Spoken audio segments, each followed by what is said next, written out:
It's episode 1178, and it's the Relevant Podcast here in Orlando. I'm your host, Cameron Strang, and joining me from Nashville is our managing editor, downtown Emily Brown.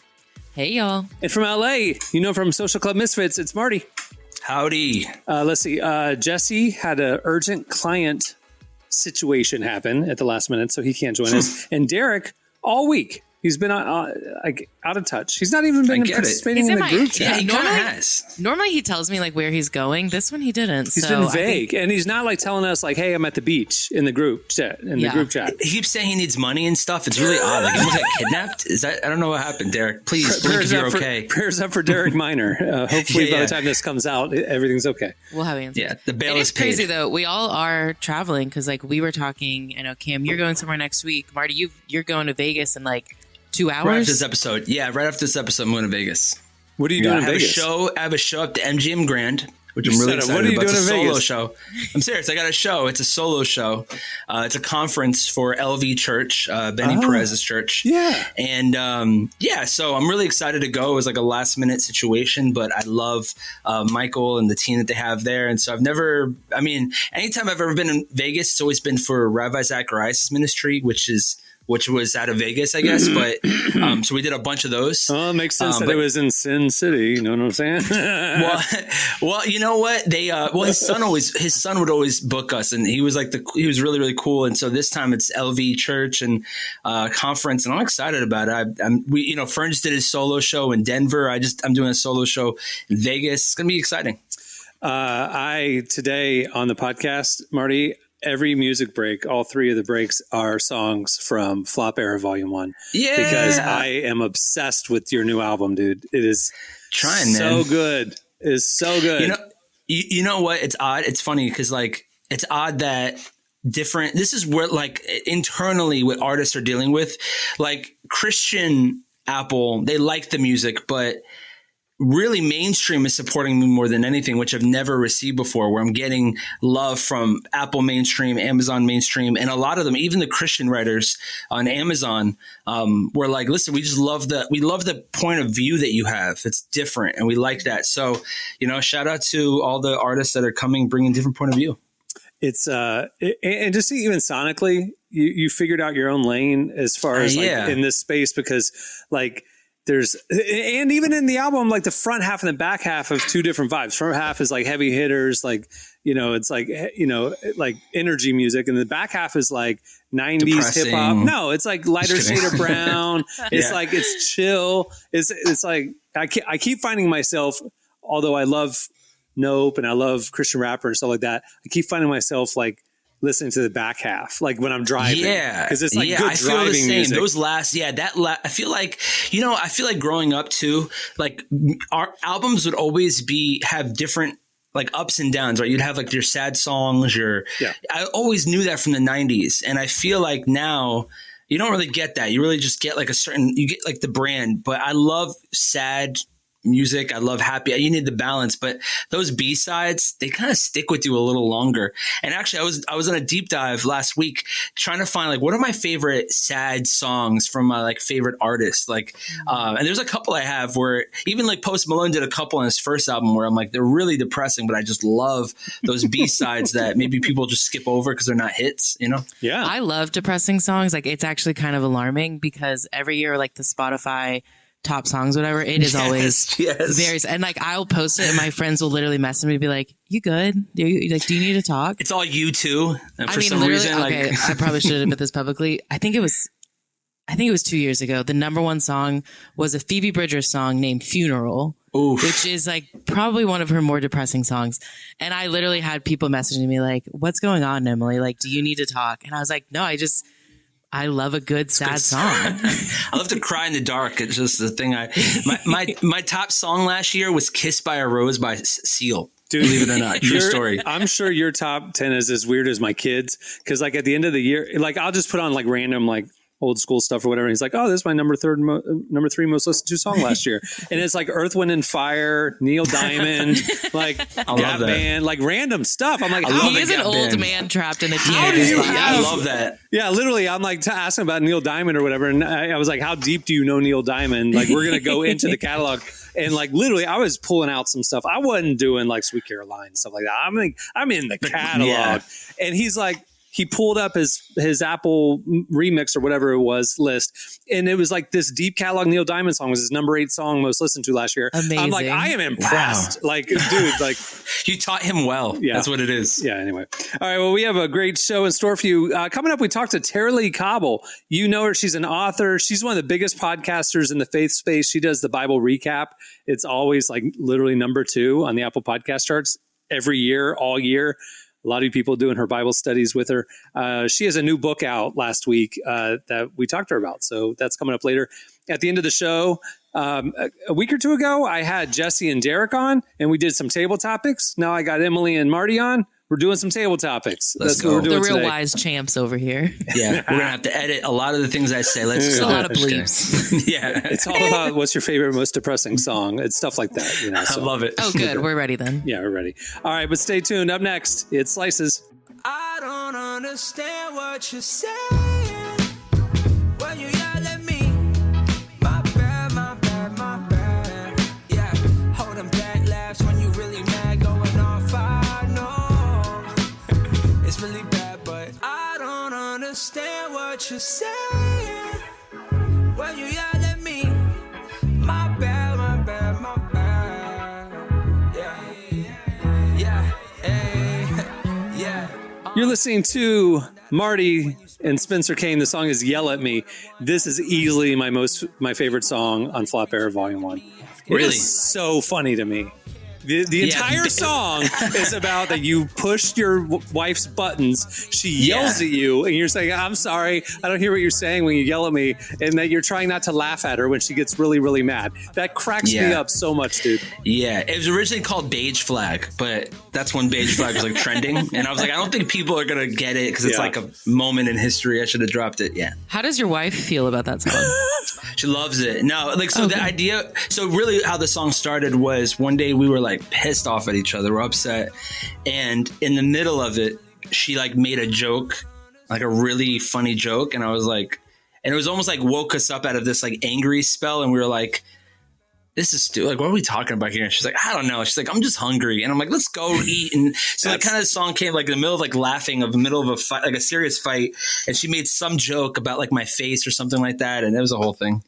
She likes it. She doesn't care. I do approve stuff with her though. I'm like, are you cool with me saying I was like, gonna say, this doesn't seem like something to surprise her with. Like, I wrote a song about you. Yeah. She's kind of like, I don't even ask. It's the earworm. It's the earworm though. Like that hook is always in my head. Like that's the song of the entire album that gets stuck in my head. So and it just makes me laugh. I literally, it's great. I totally get your relationship listening to this song, you know? Yes. Yeah. And I don't feel like I've ever heard a song like that really talks about like being in love with somebody and just like having that moment where you're just like, that's pretty funny. Like that's okay. You know, what are we fighting? Like we're friends, you know? It's really great. I was literally just listening to it with Cohen in the car this morning and he's like, you know, I was like, dude, this is hilarious. Like, listen to the lyrics, you know? And I was like, the picture I get is that Marty's wife is fiery and that Marty's stupid. And he's just sitting there. You're right. He's just like classic sitcom scenario where the husband's King of like Queens. It's King of Queens. She's out of shape. The wife is way too hot for the guy. That's you know, like that dynamic. You're like King the of wife Queens. is still. It's like Disney. We call it Disney Channel logic. It's like Disney Channel. You'll have like the mom is like beautiful. You'll watch a movie like Brink where the mom is like beautiful, and the dad's just like this out of work mechanic guy who's like just trying to figure it out. But the mom is like a real estate agent. You know, it's great. Anyway, I love those sitcoms. All right, it's time for Slices. All right, what do you have, Emily?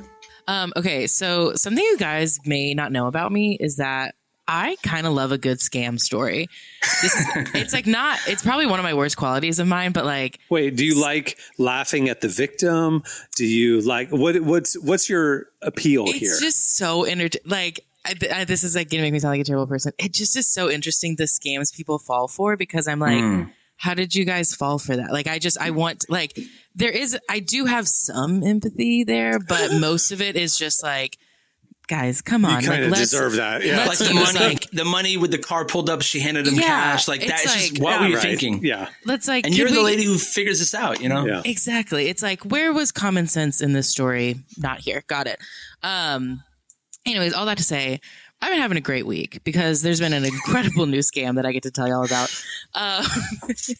Hopefully you may not have heard about this, but there's a church in Mexico that's going viral because they've been helping people prep for eternity by selling plots of land in heaven. Oh, wow. Yes. How much do you think like heavenly real estate goes for these days? Take a guess. Well, what do they sell it by? Is it big, an acre? Right? Is it they're selling it by square meter. Square meter, like 3 feet by 3 feet, kind of. Yeah. Which country is this in? Is this in America? It's in Mexico. I converted it to US dollar though. So if you want to take Okay. I'm going to say, man, I mean, I think heaven's pretty big. So I'm going to say $1,000 for a property. $1,000. Well, but he's selling it by the square meter. So that's 3 feet. How big is that? About 3 feet by 3 feet. So if you think of a square foot at a house, like on Earth, going to build a new house on Earth, you're going to spend about $250 per square foot. So let's say times 9. So I'm going to say $1,500, $2,000, $2,000 per square meter. So how big of a house would that be? Like, give me a reference. Is that California prices? Is that Florida prices? I'm saying new construction, you're going to spend $200, $250 in a normal average American house right now. Okay. So if you're going to do a 1,000 square foot house, that'll be $250,000. If you're going to do a 2,000 square foot house, $500,000 kind of a thing to build it new. Right. Interesting. So we got a little bit of Texas prices here. Texas prices. Right. No, exactly. I'm saying this is middle America prices. Yeah. Makes sense. Yeah. Because that's probably what the guy wants to buy. He'll use that money for his actual But he's Texas not selling soil. houses. He's selling land by the square meter. Plots of land. It's plots of land. Yeah. So this pastor, who, by the way, did clarify he's got permission from God. So don't worry, guys. That's good. This is all good. It's all clear. He's selling a square meter. These are actually pretty cheap prices. It's only $100 per square meter. So you can get a pretty good house in heaven. So like $200, you're standing still in like a square. Yeah. You can sit down at least. Yeah. What's crazy about this? So, this news broke on Twitter this week because someone posted like a picture of the brochure that he's been handing out. And there's like, I'm pretty sure it's an AI image. Oh, he's involved like a Kinko's. I mean, like he's legit about this. Yeah. He accepts PayPal, Apple Pay, MasterCard, Visa. Like it's like on the brochure what all he accepts. Apple Pay. It's just so funny. What's crazy though is like the brochure just has like an image of this family on like this golden staircase and this big house in heaven and stuff like that, and has payment details and has like one verse that like vaguely talks about, like a home in heaven and stuff like that. Nothing about buying plots of land though. But I have so many unanswered questions that I do need the pastor to address before I'm giving him $100 per square meter. Because like we talked about, how big is the house I can get? Like how much do I need in heaven? How much you want to pay? How much do I need in heaven? He's like do I need real a estate big house? agent, But he's basically. not constructing. He's just selling you the lot.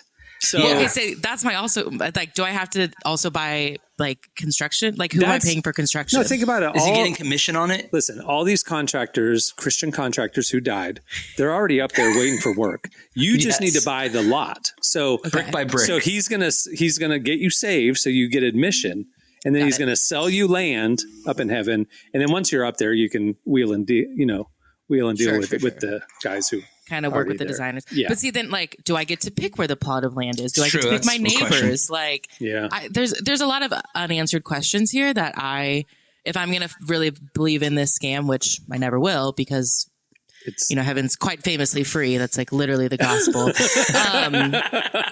I thought we all knew that, but I guess known some for people those things. Yeah. Because apparently, according to reports, there have been a couple people who have bought into it. And so he's already made a couple $1,000s off of people who are trying to get a nice home in heaven. I saw in your write-up, we published this past week. I saw in your write-up that, because I'm thinking, this is crazy. This is a one of one. You've informed me that this is not the first time a pastor has been selling heavenly real estate. Not even the second time. This has happened a few times. So huge in the Latin community for some reason. Well, the other ones were in Africa, right? So there was one in 2018. There was a pastor in Zimbabwe who he was selling tickets to heaven for converted to US dollars is about $533 per person. Oh, not bad. Taylor Swift Eras tour tickets price, like. But why do you need a ticket to heaven? If you're saved, you get in. That's what I want to know is like where he's a pastor. I get a non-Christian doing this. Yeah. Yeah. I need to know what piece of scripture are we twisting to get people to pay? Because it's like I read the Bible. Never once are we talking about, getting in the Ticketmaster queue line to enter into heaven. Right. It's just a quick prayer and I'm there. You know what I mean? But there was another one. Quick prayer, step in front of a bus and you're there. Yeah. Yeah. Yeah. Oh, sorry. I forgot that key point where I have to step in front of a bus. That's the only way. Right. But no, there was another story too of last year. There was a pastor in Uganda who he kind of did the same thing as this guy in Mexico, but he was like actually able to convince members of the congregation to liquidate their assets, including like their livestock, just to fund their home in heaven. And now I say that like I love a good scam. I do want to clarify. I generally do feel bad for these people who fall for it because then it's like, now their life both on earth and I don't want to say in eternity is messed up, but like they thought they were going to get a super nice home in heaven and build it's sad. It is sad. What happens in like 10 years on the follow-up? Like, does the pastor still selling this in 10 years? That's always the question is like, I mean, pastors have seasons. It's like, all right, I'm over it now. We're the next thing. Televangelists selling like prep, survival stuff and like, like end times, like, God's coming back on September 12th and, whatever. And then it doesn't happen. What happens? Well, they just find a new scam, it wasn't per meter. You need to do this as well. And they're just going to keep evolving the scam, man. Yeah. Right now, there's a church down the street that they told their entire congregation to cash in 401ks to help them buy a building. And so and then it's one of the people on staff was like, can I have a raise? And the pastor was like, in this economy, no, after raising $2 million for this building that unbelievable what's happening right now in the church. I had distant horror relatives stories that I heard about. They were young and they got involved in a charismatic church that had a very influential lead pastor, and they were very young and naive in their faith, and they just wanted to please God and do whatever the man of God said. And they ended up like moving cities. They sold everything. They sold her wedding ring, gave all the money to the church. It was just really sad. The whole family was just super concerned, I was like, but they thought they were doing the right thing, man. And then it did not end well. The moral of the story is if a pastor ever tells you that you need to give him $100 for a tiny plot of land in heaven, say, not my Jesus, and walk away. Okay. Like please stop falling for scams. That's all I'm really trying to get people to do. Yes. Although I'll give up that piece of entertainment if it means that people don't get scammed into heaven. I'll sacrifice that. You're welcome. That's good. All right. What do you have, Marty? What's going on, guys? So I got a great story. What's going on is like the name of my new segment. What's going on with Marty? I'm going to just play a jingle. I'm going to make a jingle. What's going on with Marty? Wait, no. I like the way Cameron. What's going on with Marty? What's going on with Marty? Yeah. All right. So like an old newsy. I do voiceovers. Let's do it. What's going on? All right. All right. So I got depressing news right up Emily's alley. So a little backstory. We are are we considered the MTV generation? I don't know. Nah, I don't know. I think that's that's like my parents. I mean, MTV played 80s. music in the 80s and 90s. TRL ended in the early 2000s. I would say like 2004 or 5 would be like the end of it, it all ended when the Moulin Rouge song came out with Lil' Kim, Pink, and Christina Aguilera. Like that was just the beginning of the end. Yeah, that was the beginning. Lil' Kim was on. I would say you're the TRL generation, not the definitely MTV TRL. Generation. It influenced everything. It depends on what era of MTV, because it's like I watched MTV, but I watched like the dumb reality TV shows, which people would say was probably the worst era of MTV. So you're the Teen Mom generation. Marty's the TRL generation. Yes. Can we pick a different show than Teen Mom? You're the Catfish generation. Give me Jersey Shore at least. I'm my parents blocked Channel 29 because I couldn't listen to secular music generation. So yeah. Wow. Yeah. It's not a representation here. Yeah. Well, I have some depressing news. Big corporate wins again. They are now Paramount, who owns MTV, is deleting the archives of 20 years of journalistic archives, TV shows. They've completely wiped the website out. Actually, silently, they did this last month, and they replaced music content, journalistic content with reality TV content. So it's already started, but the article in the news is that Paramount is wiping the slate clean for all MTV. I mean, Kurt Loder interviews, David Bowie interviews, Michael Jackson, pieces of our history are completely gone. Sad story, because to me, you guys ever seen like the Book of Eli? Like that, the final piece of it. They have like the Quran, the Bible, like all this like artwork. It's like they're preserving it for like nuclear war. I always thought this was going to be a piece of that. I always felt like, but they've wiped it clean. And maybe Cam, you could speak on it. One of the reasons was just cost. I mean, I don't know how much that would cost to be backlining 20 years of articles. Nothing. I mean, this is the deal. For corporate, right? Well, so MTV News shut down last summer. They ended, creating new content on MTVnews.com and on the channel. Okay, fine. So, but MTVnews.com still existed, and you could go and read, like you're saying, 20 years of old coverage. Nirvana, different things but the problem was like the site just sat there looking stale.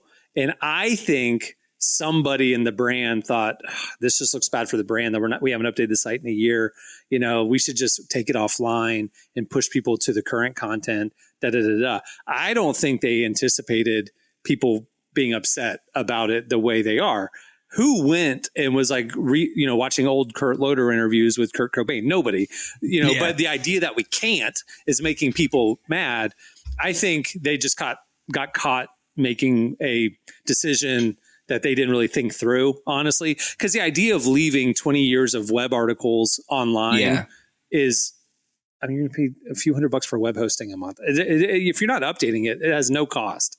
And they're Viacom, they're Paramount. Yeah. They already have websites and web servers. It wouldn't cost them anything. So it's not cost. I think they just didn't think it through. They saw a stale old website. We're not doing MTV News anymore. Let's just take it offline. And the internet noticed and is upset. Like the internet does, and they're pretty upset about it. I always felt like it would have been great to have, maybe a retro website, and make it cool, make it something. But it is a piece of history that did shape a generation.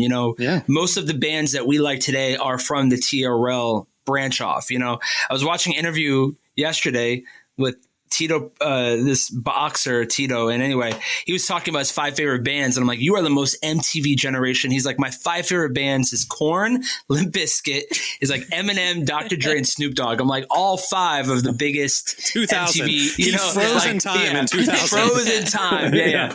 And so I just, it's a sad day for, I think, even the journal, I'm forgetting the word I'm trying to find, but even the writers of these articles, they express publicly on Twitter and different venues, like, hey, like, a lot of these interviews are even hard to get, and they preserve them at least, but they are completely gone. Here's the one silver lining I do have for anybody who actually is interested in looking back on Wayback Machine. They have backdated some of the most famous articles, so you can see them, but it's almost it's hard to put into words the significance culturally, how impactful it is to delete all these interviews, and Kurt Loder, and there was another lady. I mean, all the VJs, and there was another lady. I haven't heard this name in years, but Alison Stewart. So many different talking heads that really. I mean, I remember even thinking about this. When I remember watching MTV at 4 a.m. and being like, Vern.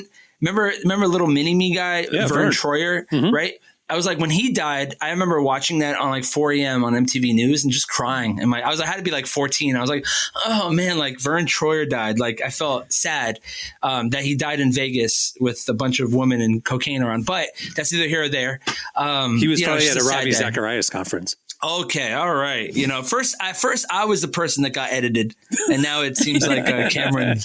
No, I 100% get what you're saying. Like, I mean, just as a journalist, like, I would be crushed if there was articles that I had written and I'd worked on. Like, I mean, there's so much work that goes into an article. I mean, media is in a really honestly frustrating state right now. And I think a lot of people try to discredit journalists, but like we do work really hard, and like we, you know, it takes a long time to get those interviews and write those interviews and, you know, compel those questions and stuff, and or comprise those questions. And so the fact that there's artists or there's articles that people worked on and like poured their heart and soul into. Yeah. And if they didn't have a clip of it saved on a, you know, Word document or PDF, like how are they going to access it? Like even just for their personal self. But besides the interviews, I mean, it's like the coverage of pop culture has been deleted for 20, 30 years of coverage. And it's just like Pitchfork is out of business. What's going to happen to 20 years of Pitchfork coverage coming up? It's true. You know, there's brand after brand after brand. I saw a BuzzFeed News writer lamenting this decision because it's like, well, what happens if BuzzFeed News goes out of business? Everything I've ever written gets deleted. My career didn't exist. It's just like, it is a substantial thing, but just aside from the personal side of like, oh, it's too bad for the journalists who worked really hard. Yeah. It's like, this is literally our live journaling of what's happening in our culture. Like, it's just weird to say, oh, let's just delete that, you know? Yeah. It's also interesting too, like, cause I mean, media literacy, I feel like I've said this before, is in its flop era, to borrow from Marty. Like, it just, people are, I honestly absolutely misremembering things online and just saying it so loudly.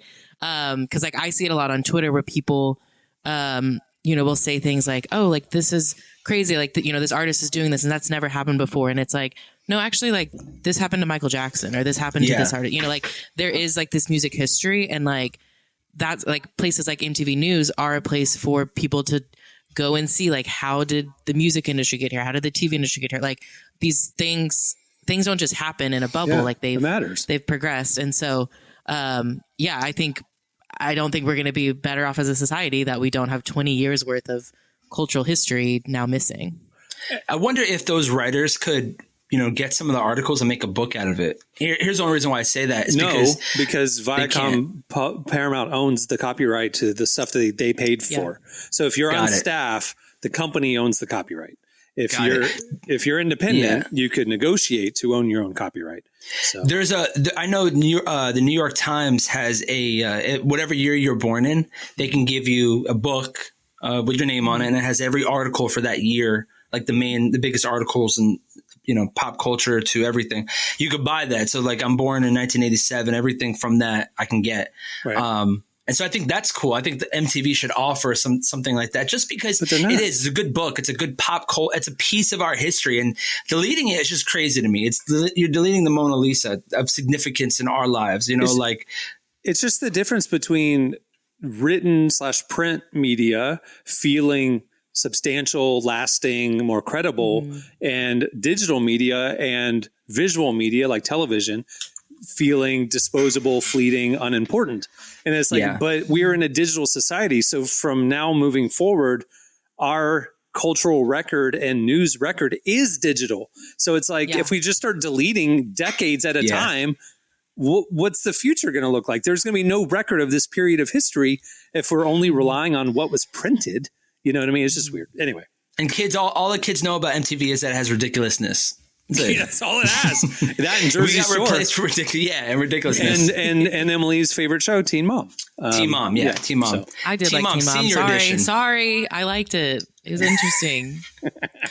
I was just joking. All right. That'll do it for Slices. Make sure to check out relevantmagazine.com, where we have not deleted 24 years of content. Let's go. We cover the intersection of faith, culture, and everything in between. Now that you don't have MTV News, you might as well just bookmark our website. That's right. All right. Stay tuned. Up next, Tara Leigh Cobble joins us. Yeah, I be the rap, what keep you the lot. Camouflage hat with his shorts up high. Should've buckled up, it's gonna be a shook night. Tokyo drift, cause you know we gotta slide. It don't really make sense, hopping off the day shift. How you got a job with a song on my playlist? Say less, I just gotta ask you one question. Is God still God without the blessing?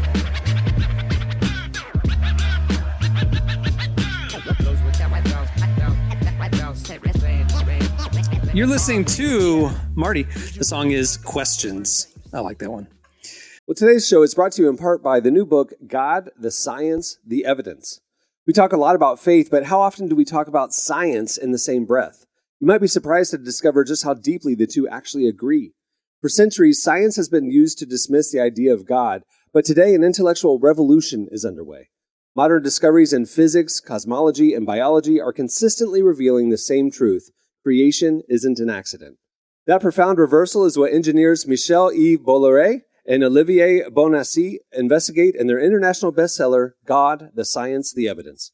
This book is a rigorous, evidence-based critique of materialism, inviting you to explore over a dozen scientific, philosophical, and historical domains. It shows that what was once seemed impossible, that science could point to a creator, is now supported by a vast and convergent body of evidence. With over 400,000 copies sold in Europe, this book is sparking a global debate. It's thoughtful, fascinating, and a powerful reminder that reason itself affirms the existence of God. Learn more and find out where you can purchase your copy today by visiting godthesciencetheevidence.com. Well, our guest today is Tara Leigh Cobble. She's a speaker, author, and the founder of D Group, an international network of discipleship and Bible study groups.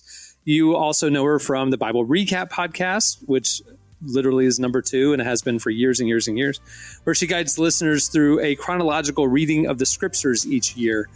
We sat down with Tara to talk about the importance of diving into the Bible on our own and how you can grow more with your community. Here's Emily's conversation with Tara Leigh Cobble.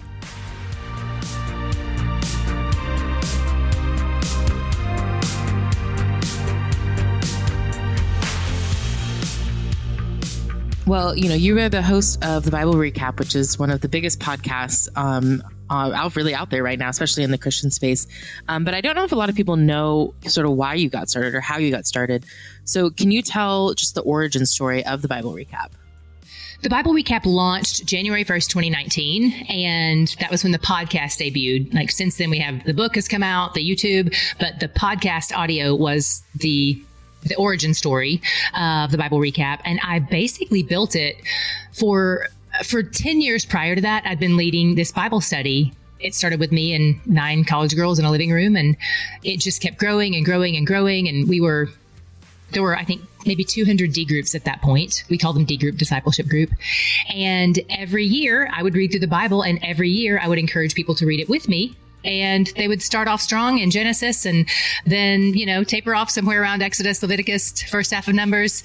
And that was a very relatable story to me because growing up in the church, I had experienced that so many times. And so leading this Bible study with all these people around the world who are starting and falling off like I did, I just was eager to solve that problem. Like, how can I help these people finish? And the reason that I was able to finish the first time successfully was because a pastor friend of mine offered to answer my questions along the way. So instead of, I just got a call failed. You're still there though. Okay. Instead of falling off, I was growing in understanding. I was eager to keep reading, and instead of accumulating confusion, I was accumulating understanding and knowledge that was stoking the fires of my desire to keep reading. So one of my girls in my Bible study said to me, the time that you did it the first time through successfully was because someone answered your questions along the way. Would you be willing to do that for me? And so I said, sure. So I read through with her. And when she was about to finish the Old Testament, she said, we're on a little walk on the Katy Trail here in Dallas. And she was like, man, I can't believe I'm about to finish the Old Testament. I never would have been able to do it if you hadn't walked me through it. And then I thought, well, that's why I finished it. Maybe this is the key. Maybe this is how people read the whole Bible, is someone walks through it with them, answers their questions along the way so that they're accumulating understanding instead of confusion. They are really understanding the meta narrative, because when you're rolling through it for the first time, it's hard to make heads or tails of some of the stories and where they fit. And so somebody who has read it multiple times knows the whole through line and is able to say, hey, the part that you're in right now is really confusing. Don't worry. It's going to make sense in about 6 months when we hit Hebrews, something like that. So I wanted to do that for as many people as possible. And that's why I created the Bible Recap podcast. It was a scalable way for me to walk the people in my Bible study through the Bible. I my prayer when I started it was that 300 people would listen and that 300 people would read the Bible with me. So the Lord answered yes to that prayer.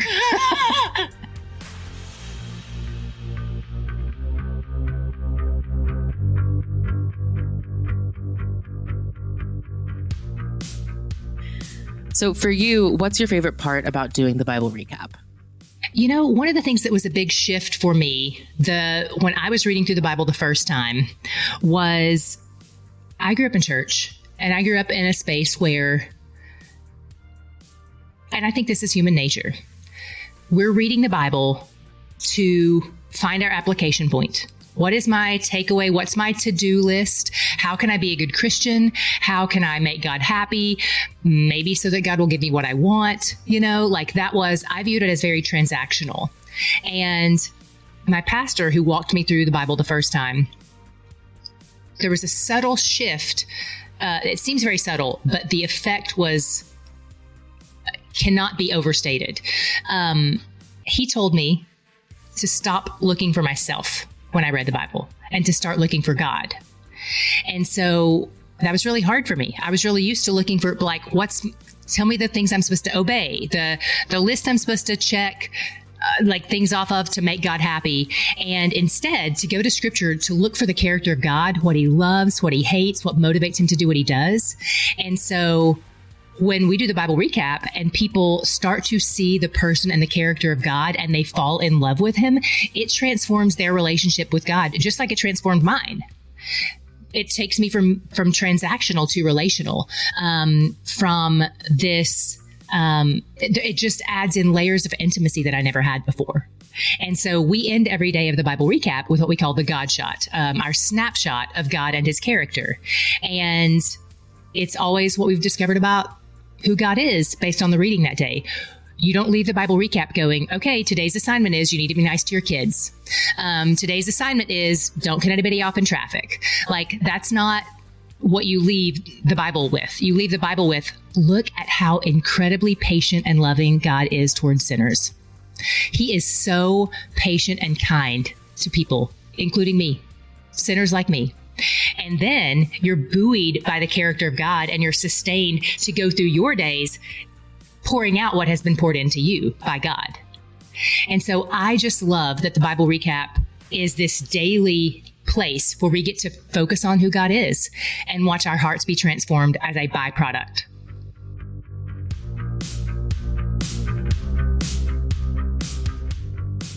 Well, on top of the podcast, you're also releasing a devotional series called Knowing Jesus. Earlier this year, you released the book on Matthew, and just last week, you dropped the one on Mark. Why did you want to make a physical book? So what we found was with the Bible recap, when we go through the New Testament, often people hit the New Testament and they're like, oh my goodness, it's so dense. I really just want to do a deep dive on the Gospels or a deep dive on the New Testament. And so we spend, if I remember correctly, the portion of the time that we spend in the Gospels is 45 days, approximately. So about a month and a half. And it's a lot, there's a lot in there. And we talk about, there are these 4 lenses. The Gospels each have a unique lens on who Jesus is. Jesus as King, Jesus as servant, Jesus as Savior, Jesus as God. And so doing these 4 studies, we've released 2 of the 4, these deep dives, it gives our people who do the Bible recap who are like, I want more meat, I want more depth, I want to dig more in. And it's also obviously works for people who aren't doing the Bible recap, who just want to do a study on those books and the person of Jesus. But that was such a great opportunity for us to dig in, a felt need that we knew our audience had of wanting more time and depth in the Gospels. We're like, all right, you want to know Jesus better? Sign me up. I'll be happy to write that study. So we started, and I think the last one will release early 2025.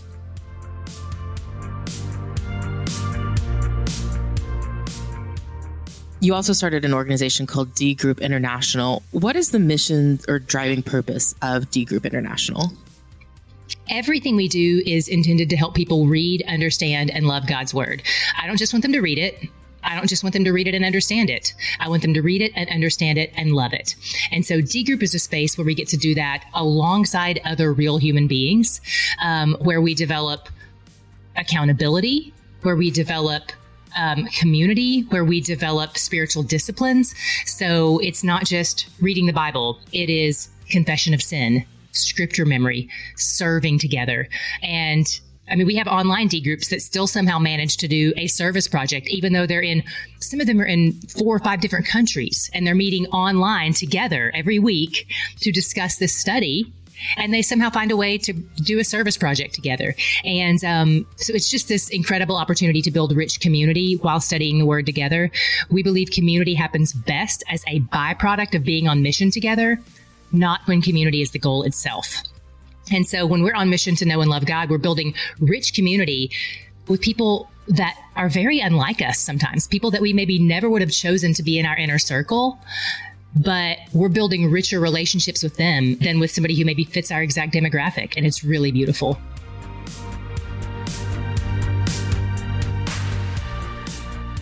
Yeah, that's a really great perspective. How would you say people benefit from having a really diverse community? Oh, it's so cool because you get perspectives that you've never encountered before. You get wisdom that comes from a different kind of life experiences. So my friends who got married at 19 have no idea what life is like to be single beyond that. And me, as a single person who's never had a husband or children, gets to learn what that is like. And having a grandmother in that space, or having somebody who maybe is a missionary in another country and they're living in a totally different culture and they get to bring that conversation to the table, it just opens up our understanding in a way that if we stay siloed off and we only hang out with people who look like we do, like what we like, talk like we talk, vote how we vote, we don't experience those conversations and we don't get to understand. I mean, Emily, that's what the body of Christ looks like. The body of Christ is a rich, diverse tapestry of every people, tongue, tribe, and nation. And so, come on, don't we want our community groups to look like that? I want my community group to look like the kingdom.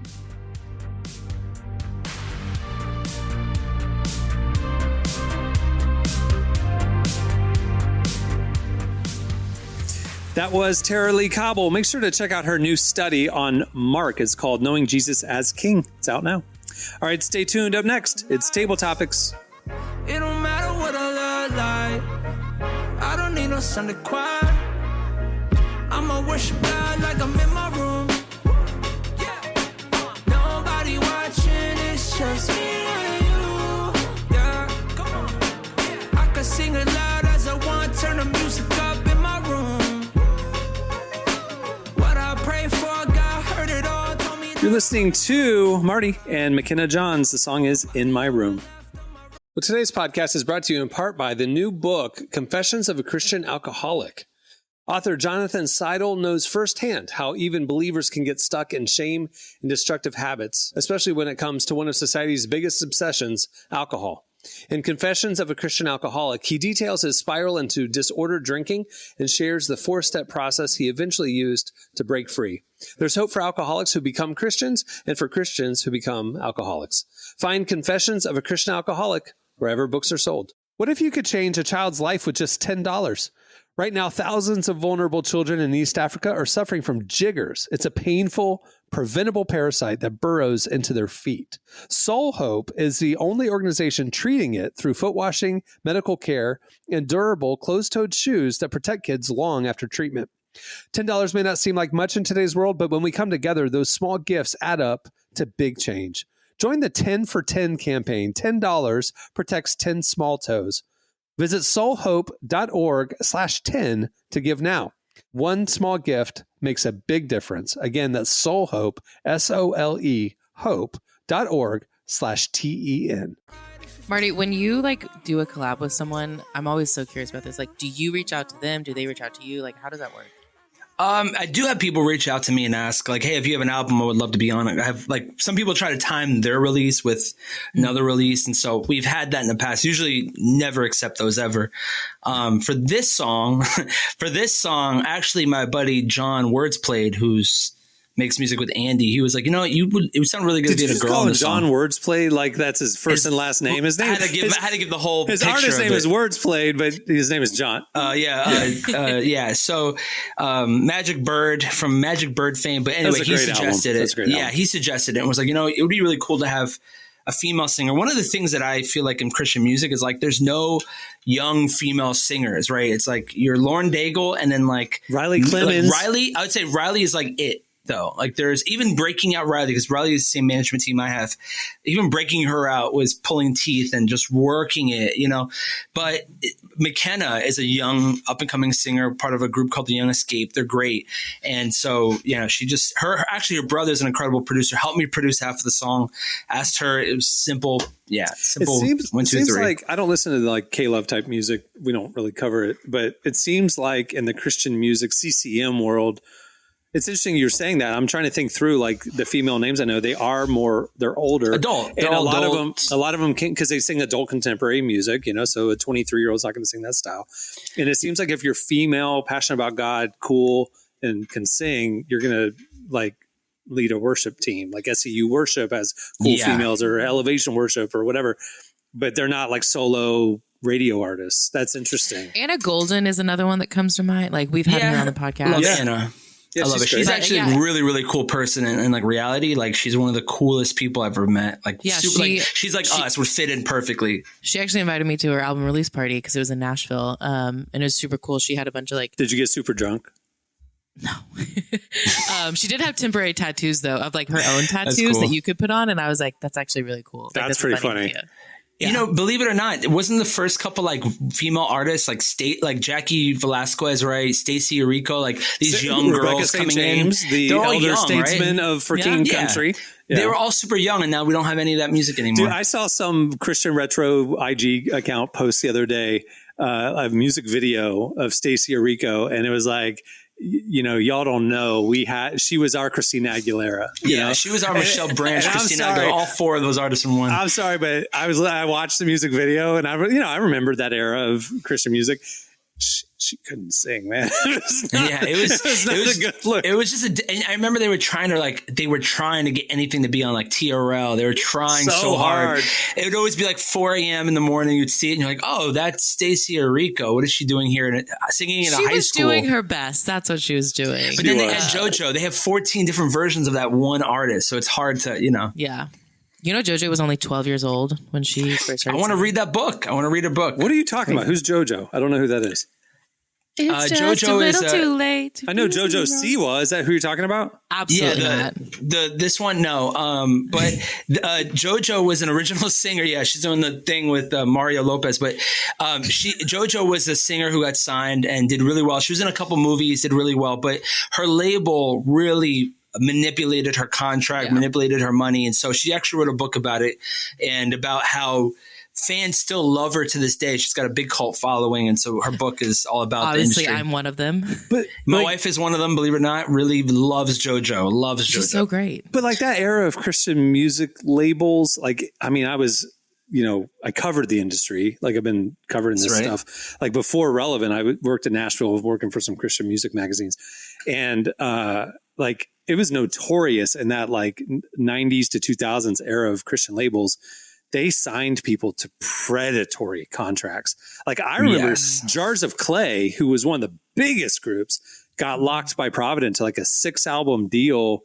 They never saw another dime for like the full 6 albums. They saw their upfront money. They toured it, obviously. And I remember when they finally spit out that last one to fulfill their contract, they were like, we're just done. And they just walked away after they finally phoned it in, after they finally fulfilled it, like they just couldn't make any money. One became a barber after that, It's just one of them was like valet car. I feel so bad because they were like the headlining Christian festivals. They were like one of the biggest bands for 25 years and like 20 years. And then they made no money because of the label deal they signed, And a lot of that. I met one of them at a bar in Nashville. Oh, nice. He asked me to sing at his house for him with a guitar, acoustic guitar, just sing to you, just you and him. But the part of it that's people don't understand this about labels. And I just got off a major. The hardest part about labels is not it's mostly there's so much turnover, right? So the person who signed me is now the president of the company. And if I wasn't signed by him and the person who was championing me left, who else is going to, who's going to pick up the slack and be like, hey, we love those guys. And so a lot of what happened to us, even at Social Club, is you start out with a staff of 13 people who are all about you. And one by one, they start getting promoted or go different places. Some of them went to Compassion. So you have nobody you started with. You have people that you want to get excited, wanted to rile up, but they're already on the next artist. So right. They want to do their artist. They want to, so Jars of Clay had another. Yeah, the person who signed them went to a different company, and Jars of Clay is still there. So it's like, who's talking about them? Who's excited about? Who understands them? And there's nobody. So you have no one who's got your back, and that's the hardest part about signing to a major is you lose those people who are defending you and rooting for you. It's kind of sad. And it's like if you do a short-term deal, your team is there, but it's those longer-term deals that seem super appealing because they give you more money up front, but they're like the golden handcuffs and you can't leave. The label changes hands. Maybe it gets sold. A whole new team comes in. They shut down their marketing budget and you're stuck and like you can't get out of it. And there's your career in somebody else's hands. Man, tough. So what you do? You put out your own album called Flop Era, and it's incredible. So there you go. Which is named after that. The fact that when I met with a label, they were like, like 70-something% of artists who go independent after signing to a major, they flop. Like how are you going to make it work? And so that's kind of like my story is I took a leap of faith and trusted in God that he had a bigger plan, that it wasn't tied to somebody. It was tied to the music that I make for God. It wasn't tied to someone else's responsibility to make my career. And so that's kind of how Flop Era started. Flop, it's God's fault, not a label's fault. Oh, yes. Yeah. Well, also, and one of my rooting factors of like really winning and making sure this album was successful was pretty much vengeance, to show them that revenge. Like I just wanted to show them that they were wrong. That was a big piece of me winning. I was like, I got to show you guys that you don't know what you're talking about. And next year you might go to a different label. How do you know if you'll still be there when I'm, Yeah. Oh man. Anyway. All right. It's time for Table Topics. It's Table Topics time. 12 minutes into the segment. Here we go. Just a random selection of cards. I grabbed them. Let's do it. All right. Marty, which moment from your life would you choose to relive if you could? Yeah, I would probably go back to my wedding and have more fun. I think that the wedding experience for me was so stressful. So much money was on the line, so much things that I really didn't enjoy it. And then my wife was always like, man, I wish we stayed a little longer and danced. And so just to not hear her say that anymore, just kidding. But I wish that I could go back without the stress of worrying about the money and the future and just be like, listen, it's time to party and have fun. Just be in the moment. Emily, be in the moment. What about you? Which moment of your life would you relive if you could? Gosh, that was such a great answer, Marty. Unfortunately, mine's probably just a concert I went to. I love concerts. I'm sorry. No, it's good. Wait. Don't say Taylor. Just pick one other than something that happened last year. So Jars of Clay. I'll do the first time Jars I ever of Clay's saw farewell concert. The time that the lead singer played for me in his apartment for 2 hours on the acoustic guitar, that was a good time. There was a time. Okay, so when I think I was like gave 14. him $20 to leave. He wouldn't leave. Yeah. So here's $20. I want to go now. Yeah. There was probably one of the most memorable concert experiences when I was 14. I was seeing a bunch of little emo scene bands like All Time Low, Boys Like Girls, kind of like those bands. Whatever. I love it. There was 10 bands that day that I saw. But during Boys Like Girls set, I went up on stage. Oh, wow. And so that was really fun. You Courtney Coxed it? Did you do the dance? There was a couple of us that went. I think he said come up on stage, and I was already at the barricade, the front. So I was like, no, you don't got to tell me twice. I'm there. So I did that. I also jumped on stage at another concert where I think that was an All Time Low one, but they did not get permission to do that. You're the Anne Hathaway of this story. I get it. You're the thought of you so much. Thank you. I'm sure you're the y'all Anne Hathaway, and then the K-pop artist, and the you guys are deeply online. So I'm sure you saw the video I'm about to reference on TikTok. That lady at the NSYNC concert who did this exact same thing happened in the last week. Have you seen this, Emily? So they asked a group of like 4 or 5 super fan, ladies to come up on stage, and they're performing. Well, this one lady who's wearing a sequin jacket, skinny jeans, and ballet shoes. So the millennial dream, you know what I'm saying? She's up there and she's on the side, and she knew the dance steps of the song better than the NSYNC guys did. And so the other ladies are just kind of clapping and swaying like, hey, we're on stage with NSYNC. And this lady starts busting out the exact choreography. All the attention, including the band, everybody started like, oh my gosh. They kind of pull her out in the front, and she is just giving it. Everybody's losing their mind. It is like, this lady's gone viral because she's like living the millennial dream. Should. Yeah. So good for her. Anyway. All right. Would you live your life any differently if you didn't care what people thought? Marty. I don't live my life right now where I don't care what people think at all. I really don't. I mean, even the way I park, even the way I talk to people, I don't believe in rules. Wait. The way you park, let's talk about that. What do you mean? So growing up, I had uncles who were really, really tough guys, real tough guys. And I remember one of the things that they would always do was they leave the car running all the time. For little things. And so I go to this, I'm in LA and it's known for people stealing cars, but I don't care. I'm an evil person. Let's just get out the way. I'll park in a handicapped spot, leave the car on, grab a coffee, go back in the car. I'll leave the car. I just don't care. I feel like, what are you going to do to me? What are you going to do? And so I live my life very much like I'm bulletproof, which is wrong. But nothing has ever happened to me, and people usually stay out of my way. So it's an attitude. I don't know. I had a formative parking experience when I was a kid. We were visiting a very rich family that my parents knew in DC, right? They had yachts and whatever. Anyway, we're going to dinner, and I'd never met wealth like this, and I'm like 8 or 9. And we were driving in his 1950 vintage Bentley to dinner, right? And we get up, we come, he parks on the street. We were at the restaurant in downtown Alexandria, Virginia, or whatever it was. And it's like a push button. Anyway, he leaves the keys in the ignition, and the windows are rolled down. It's a beautiful day. He leaves the keys in the ignition, and we get out and we go into the restaurant. And I'm like, you left your keys in the car. Somebody could steal it. And he just goes, somebody takes it. They need it more than I do. And he didn't care. Exactly how my uncles live their lives and how I live my life too. I mean, steal it, you're going to have a baby seat. That's the only thing I have in the car.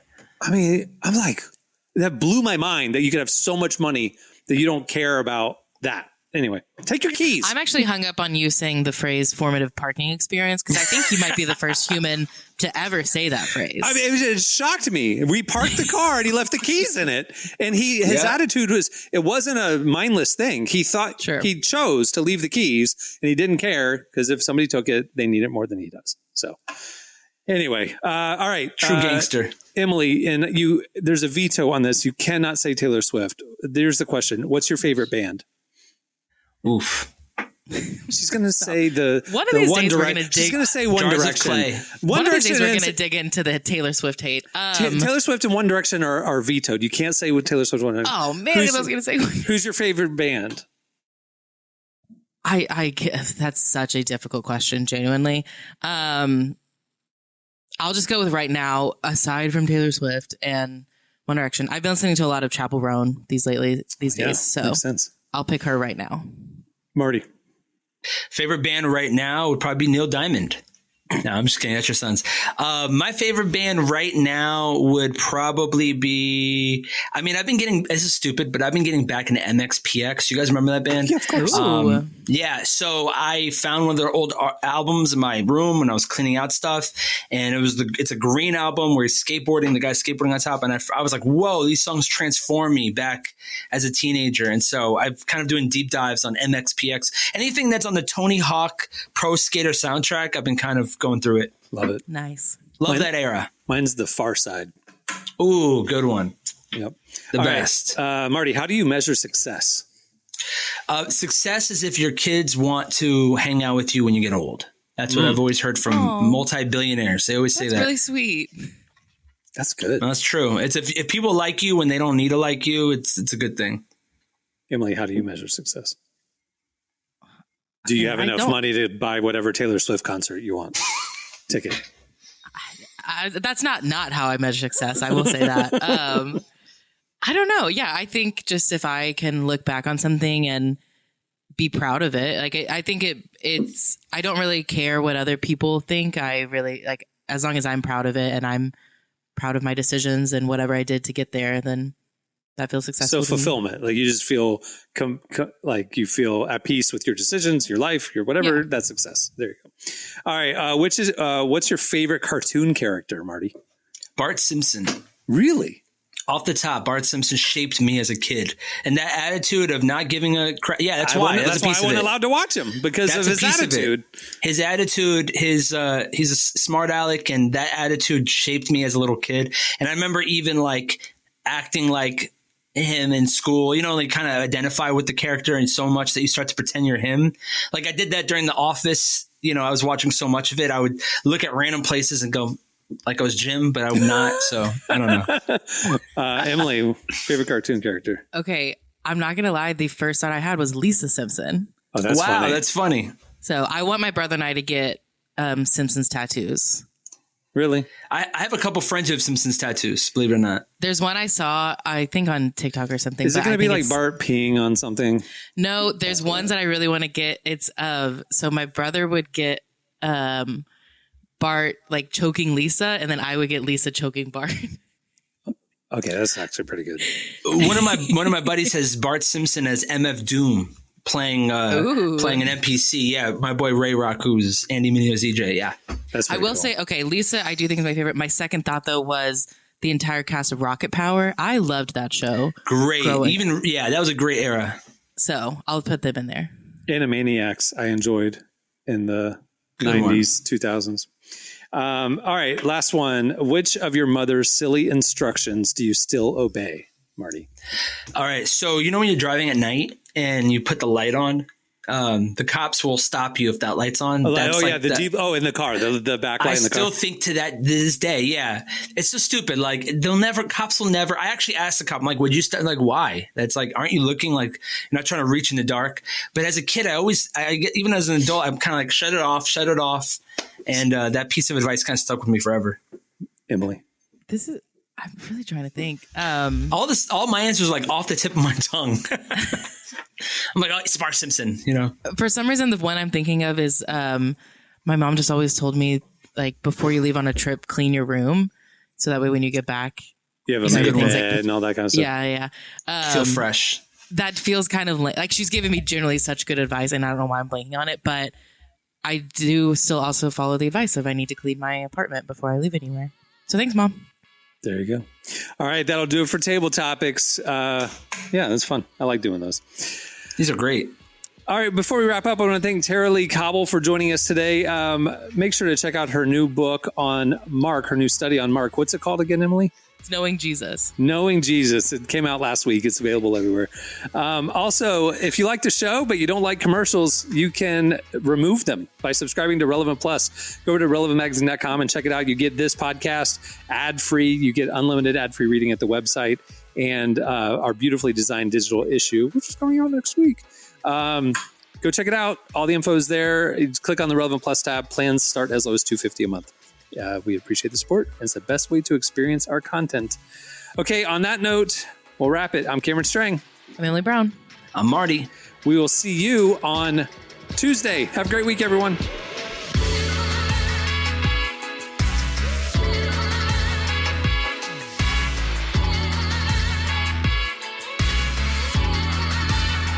Thanks for listening to the Relevant Podcast. Check out our features, interviews, and news updates every day at relevantmagazine.com. And make sure to follow Relevant on Facebook, Twitter, and Instagram for the latest. For more great podcasts, browse the shows on the Relevant Podcast Network, which you can find at our site. And while you're there, don't miss the all-new era of Relevant Magazine. A new issue releases every other month at relevantmagazine.com.